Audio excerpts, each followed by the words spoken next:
So, it's always been my intention from now on to do an unpacking video of each model I receive, but I got a bit restless the other day and I'd had a bad day at work, so I'm afraid I've already started this one without doing the video. But here you go anyway. Comes in a decent box. This is the EDM models, Darjeeling B class. Instructions come on a disc. That's fairly standard these days. With modern models, there's just too much information to print out. Also, it means that occasionally the manufacturers will give you a set of photographs of the prototype, and it would take up volumes and volumes of paper, and there's just no point. Most of us at our desk these days have got a PC anyway, so it's really no big deal. There's various bits of motor, bits of data. I can't remember what this is. These are the packing lists. Yep. It also gives you a quick bit of information about what they're going to be bringing out soon. Yep. Okay, as I said, I've already started this model, so I may as well start by showing you the bits I've already done. All I did was take the two frames. These are the front frames, and there's a piece that needs laminating on the inside. It's really not a big deal, and there's some rivets pushed out on the other side. It all came much better packed than this, but as I said, I've already made a start, so what you see is what I've got now.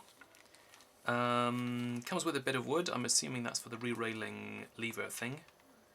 Bit of Paxlin, various little copper pipes. Yeah. I've already unpacked all the castings, but suffice to say they're superb.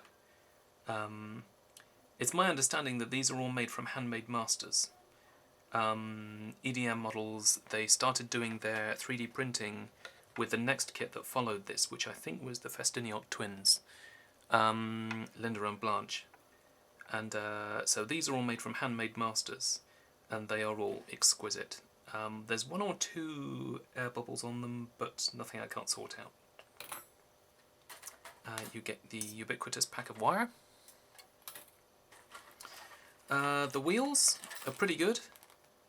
Haven't really come to those yet, but they're just standard disc wheels, 1/8 centres. EDM models have gone to the lengths of actually that's milled. Yeah, they've milled a flat onto the ends of the axle. Let me see if I can show you that. I'm not sure if you can see that there, but there is a flat. Maybe I can just get it to catch the light. There you go. There's a flat milled onto the end of the axle. Kind of the way that old K's kits were done. Because this loco's outside crank, the wheels don't really matter, but the cranks have to be perfectly quartered. So EDM models have very kindly catered for that for us. Not sure about that idea. We'll cross that bridge when we come to it. The wheels themselves, not sure who makes these. Somebody's at the door. Not sure who makes these. I think they might be Gibson's.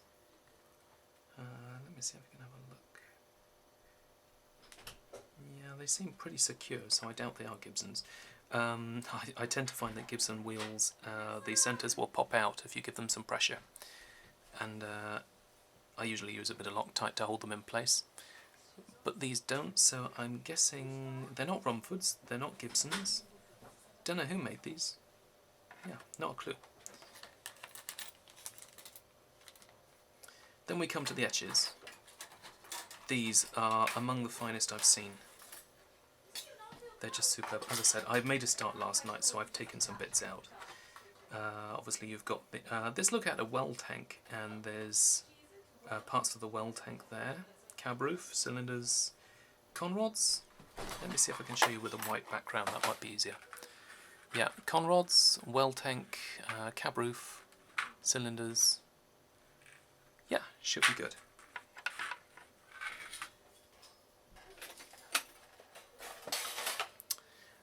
The next etch. These are the sides of the tank. It comes with an integral gearbox, fantastic. Means I don't have to buy one.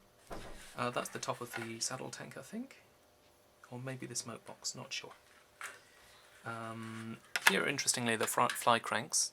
You can see, or you might be able to see, My camera doesn't focus terribly close, but you might be able to see that they have a D-shaped hole in the middle. Kind of similar to the old K's kits. But this is completely incomparable to K's, obviously. The next edge is the footplate. I'm guessing these are the rear parts of the coal bunkers that sit in the cab. You've got the cab itself is sitting up here. That's the front spectacle plate. Not sure what that is at the end. What else can I point out? These are cab controls. There's the reversing lever there. Smoke box door. Interestingly, there's a bit of etched backhead there, which I'm not sure I'm going to use that because I think it has a cast one. No, it doesn't. Sorry. Yep, I'm going to be using that.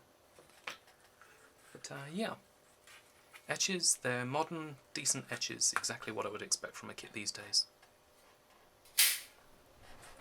It comes with a rolled boiler and a bit of nickel silver to strengthen the joint along the bottom.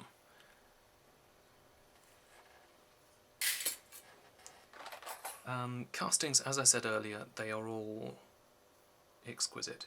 That one's got a small air bubble on the inside of the...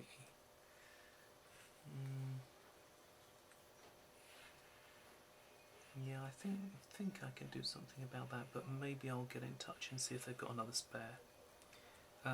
Chimney's hollow, which is great because it means I can either screw it down or I can put in a smoke machine if I'm feeling enthusiastic. Dome is good.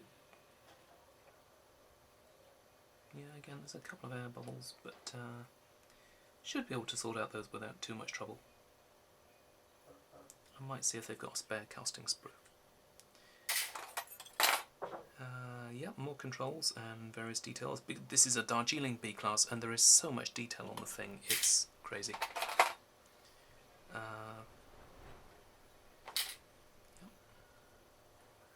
That's the back head there, so that etched piece will slot into there. That sits in the cab, and there's a wrapper that goes over the top. Or maybe that sits actually on the spectacle plate, not sure. We'll find out. It comes with a set of number plates, which is a nice touch. Yeah, looking forward to attaching those at the end. It comes with names for Mountaineer, Himalayan Bird and Queen of the Hills.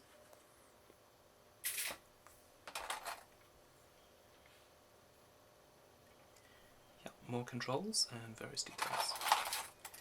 Not sure how much more I can show you. I want to show you this. The top of the cylinder has a cover which, because the cylinders were angled and I believe the oiling ports were flat, so they have an unusual shaped cylinder cover, and it's actually tilted on two axes.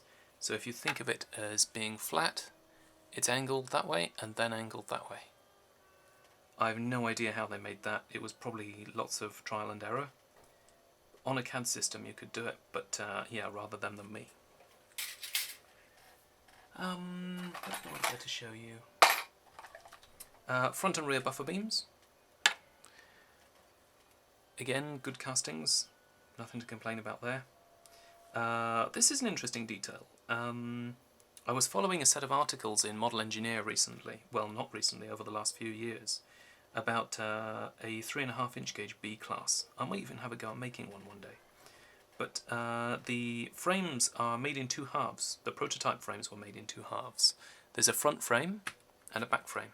And where they joined together, there was this big casting. And that's that piece there.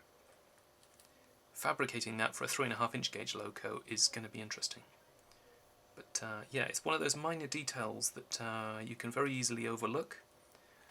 But it makes or breaks a really nicely detailed engine. More stuff to show you. Headlamps, again superb castings. Yeah, it's going to be a long time before they get put on an engine. But yeah, beautiful castings. Comes with, this is the gear pack. It looks very, very similar to a high-level gearbox. In fact, I suspect that's what they used as a basis, and then they bought the components themselves. That's not a high-level worm gear though. High-level worm gears are brass. This one is plastic. Yeah, that's okay. I don't mind that. Makes the gearbox quieter. That's another casting with the oiling. It would be the steam chest cover. I guess that's what they call it.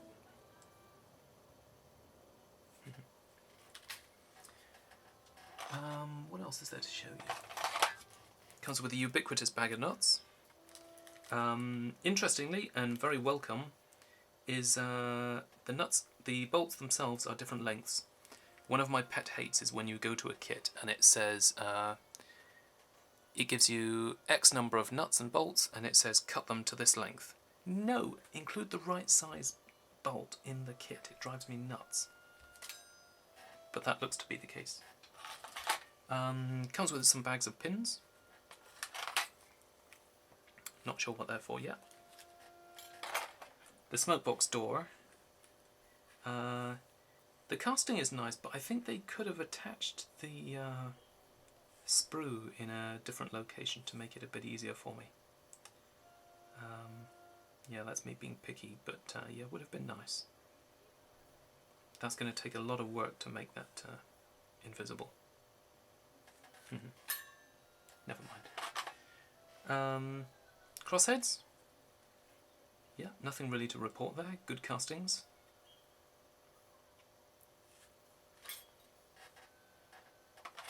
And that is just about it. I will just show you how far I've got so far. As I said earlier, the frames are made in two halves. There's a front frame and a back frame.